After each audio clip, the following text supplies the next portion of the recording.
You know, Microsoft's E3 conference. Not bad. Games, games, and games. Finally, when I see a Microsoft conference, it's full of games. I'm happy about that. They showed off the graphics capabilities. They showed what it could do. Finally, games. It was all about games. First off the bat, my favorite franchise, Metal Gear Solid Phantom of the Pain 5. Metal Gear Solid 5 Phantom of the Pain. Great, great game. Hideo Kojima, you're the legendary of gaming. What can I say? You opened Microsoft with flying colors. There is nothing to talk about. I know that's coming on PS4. You just proved to everyone that Metal Gear Solid 5 is a multi-plat, and that's going on every single console.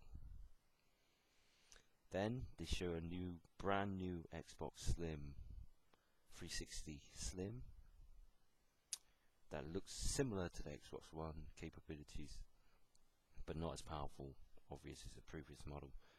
And if you already have Xbox Live, you get 2 free games on the Xbox 360. That's Assassin's Creed 2 and Halo 3. Then they show off a Max game where the elder brother doesn't like the younger brother and wishes his younger brother to go somewhere off, and then this portal appears and drags his younger brother into a world where it's creepy creatures, and as the elder brother tries to save his younger brother. Then it shows Dark Souls 2. Wasn't kind of like surprise. I knew that game was coming, and I knew that was coming out on the PS3 and Xbox 360. Then they had the Rise Sons of Rome, a brand new sort of Roman game where you play as third person view with sort of sword fights, sort of like a gruesome Roman time fighting game. They did show off some good mechanics such as blocking, attacking, javelin, great quick time events. Then Killer Instinct, 1v1 fighter. Sunset Overdrive, looks a bit like Brink versing zombies. Bit of parkour running and shooting zombies. And then you had Forza 5. Forza 5 with a real car on stage and telling you that the AI is much smarter now, where it reads other players around the world while your console is offline and still be able to make the game harder for you or know your techniques of playing. Then you had Minecraft on Xbox One.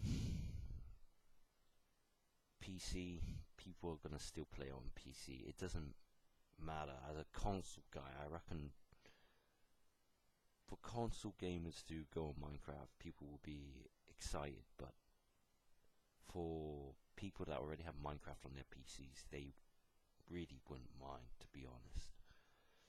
Then you had Quantum Break, where a woman and a man can stop time in this destructive environment, and they try to save a scientist because she's over this technology and she knows how this technology works, and they need to save her. This little cutscene there.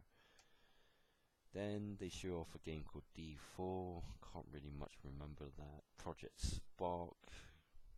Not much. Didn't really pay much attention.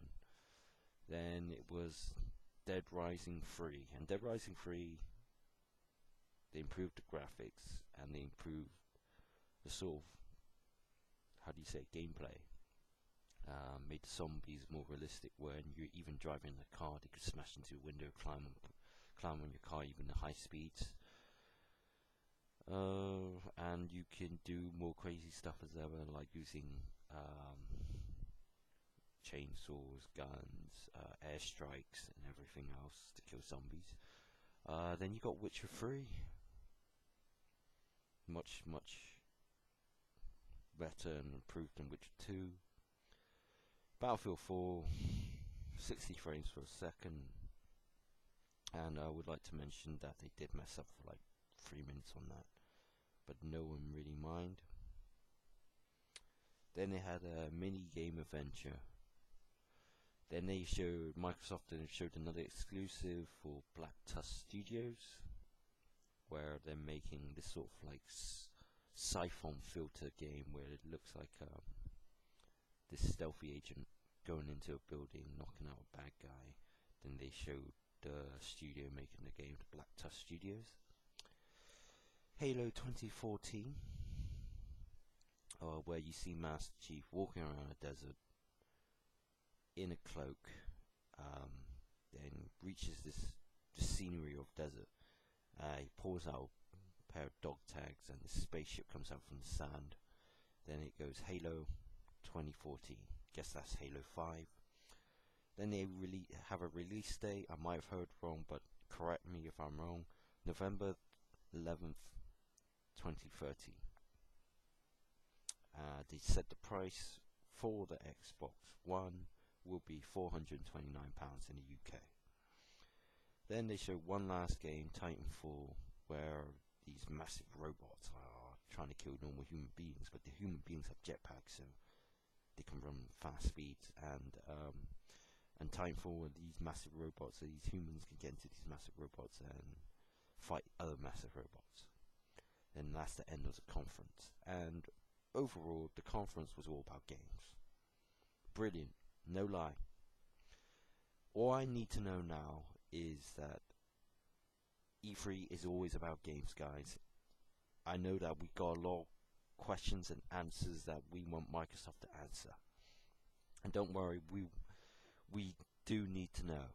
Like, is it gonna cost you this? Is it gonna make you spend more money? Can we play the console offline? Because Microsoft already make you pay for Xbox Live and the use games fee, like if you want to lend it to a friend, it has to be more than 30 days. These questions are unanswered, and I need Microsoft to answer these questions. But overall, a very good conference. Was all about games. People, remember, E3 is about games. Next is Sony. We need to see. What I'm hoping in Sony is that they show the console, they show the price, they show the release date, and please to God, doesn't have to be online all the time, Sony, please. But anyway, Microsoft, overall a good conference. End of videos. Catch you guys later.